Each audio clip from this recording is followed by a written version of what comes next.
Hello बच्चों, आपका हमारे YouTube चैनल आइडियल देव क्लासेस में स्वागत है। आइए बच्चों, आज हम 8th ग्रेड अभ्यास पुस्तिका के अंतर्गत सामाजिक विज्ञान कक्षा 7वीं का वीडियो लेके आए हैं। ये पुस्तक बच्चों आपको राज शिक्षा केंद्र द्वारा दी गई है। आपकी परीक्षा में 8th ग्रेड अभ्यास पुस्तिका से ही प्रश्न उत्तरों को पूछा जाएगा, इसलिए आप अपनी परीक्षा की तैयारी इसी 8th ग्रेड अभ्यास पुस्तिका से ही कीजिए। देखते हैं आपके लिए हम आज वीडियो में अध्याय 6 लेकर आए हैं, संचार माध्यमों को समझना। क्या है आपके अध्याय का नाम? संचार माध्यमों को समझना। तो पहला प्रश्न देखते हैं। पहला प्रश्न है, वर्तमान में संचार के प्रमुख साधन कौन कौन से हैं, उनके नाम लिखिए। तो उत्तर देख सकते हैं हम।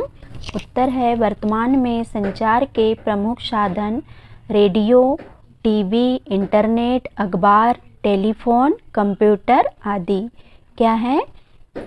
रेडियो, टीवी, इंटरनेट, अखबार, टेलीफोन, कंप्यूटर आदि। इनके माध्यम से हम बहुत सी जानकारियाँ प्राप्त कर सकते हैं कि कहाँ क्या हो रहा है। ठीक है, आपका पहला प्रश्न कंप्लीट हुआ। दूसरा प्रश्न देखते हैं। दूसरा प्रश्न है, मीडिया किसे कहा जाता है?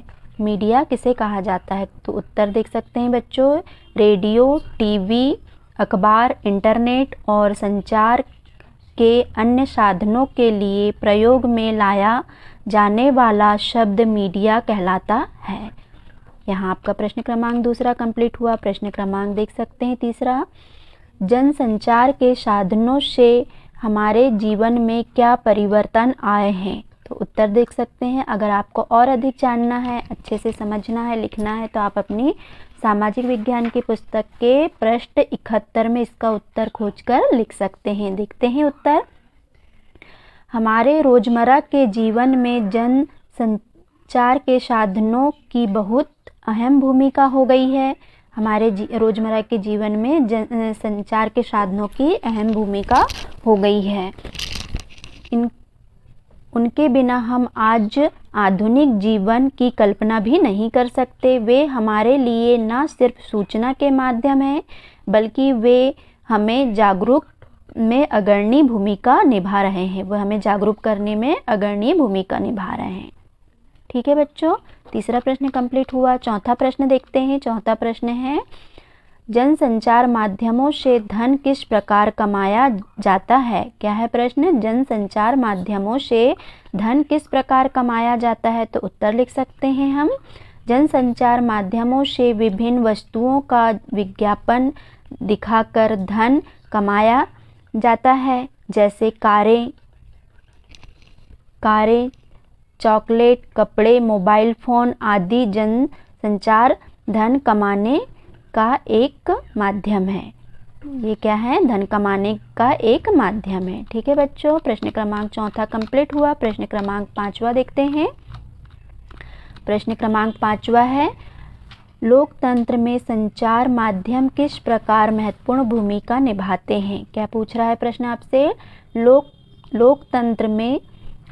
लोकतंत्र में संचार माध्यम किस प्रकार महत्वपूर्ण भूमिका निभाते हैं? तो उत्तर देख सकते हैं हम। लोकतंत्र में देश और संसार के बारे में समाचार देने और उनमें होने वाली घटनाओं पर चर्चा करने में संचार माध्यमों की भूमिका अत्यंत महत्वपूर्ण है। ठीक है बच्चों, प्रश्न क्रमांक पांचवा कंप्लीट हुआ। प्रश्न क्रमांक 6 देखते हैं। प्रश्न क्रमांक 6वां है, लोकतंत्र में स्वतंत्र संचार माध्यम का होना क्यों आवश्यक है? तो उत्तर देख सकते हैं हम। संतुलित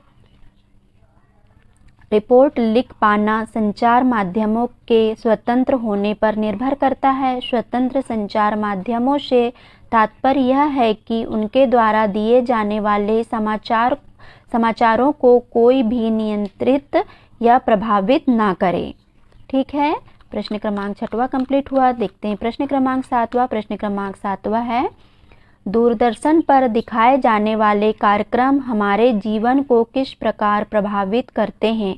तो उत्तर देख सकते हैं हम। अगर आपको और अधिक जानना है और डिटेल जानना है, तो आप अपने सामाजिक विज्ञान की पुस्तक के पृष्ठ क्रमांक 75 से इसका उत्तर देख सकते हैं और खोजकर लिख सकते हैं। तो उत्तर देखिए, दूरदर्शन पर दिखाए जाने वाले कार्यक्रम हमारे जीवन में सामाजिक आर्थिक एवं राजनीतिक जीवन को प्रभावित करता है। इसके माध्यम से हमारे जीवन में दुनिया की खबर प्राप्त हो जाती है। हमारे जीवन में दुनिया की खबरें मतलब दुनिया में क्या चल रहा है वर्तमान में, तो ये हमें पता चल जाता है। इसके माध्यम से हमारे जीवन में नई नई बातें सीखने मिलती हैं। इसके माध्यम से हमें हमारे जीवन में नई नई बातें भी सीखने मिलती हैं। तो प्रश्न क्रमांक 8 देख सकते हैं। प्रश्न क्रमांक 8 है, स्थानीय संचार माध्यम के रूप में समाचार पत्र का महत्व लिखिए। तो उत्तर देखते हैं। समाचार पत्र या अखबार समाचारों का आधारित एक प्रकाशन है जिसमें मुख्यतः सामयिक घटनाएं, राजनीतिक, खेलकूद, विज्ञापन इत्यादि जानकारियां सस्ते कागज पर छपी होती हैं। समाचार पत्र संचार के साधनों में महत्वपूर्ण भूमिका रखते हैं। समाचार पत्र संचार के साधनों में महत्वपूर्ण भूमिका रखते हैं। ठीक है बच्चों, प्रश्न क्रमांक 8 कंप्लीट हुआ। प्रश्न क्रमांक 9 देख सकते हैं। प्रश्न क्रमांक 9 है,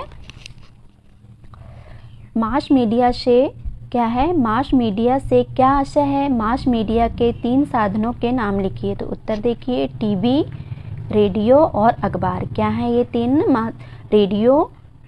टीवी, रेडियो और अखबार संचार माध्यमों के ऐसे रूप हैं जिनकी पहुंच लाखों लोगों तक है, देश और विदेश की जनसमूह तक है, इसलिए इन्हें जनसंचार माध्यम या मास मीडिया कहते हैं।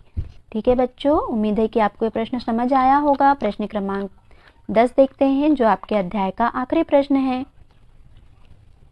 देखिए प्रश्न क्रमांक 10 क्या है? प्रश्न क्रमांक 10, सेसरशिप से क्या आशय है? प्रश्न 10 क्या है?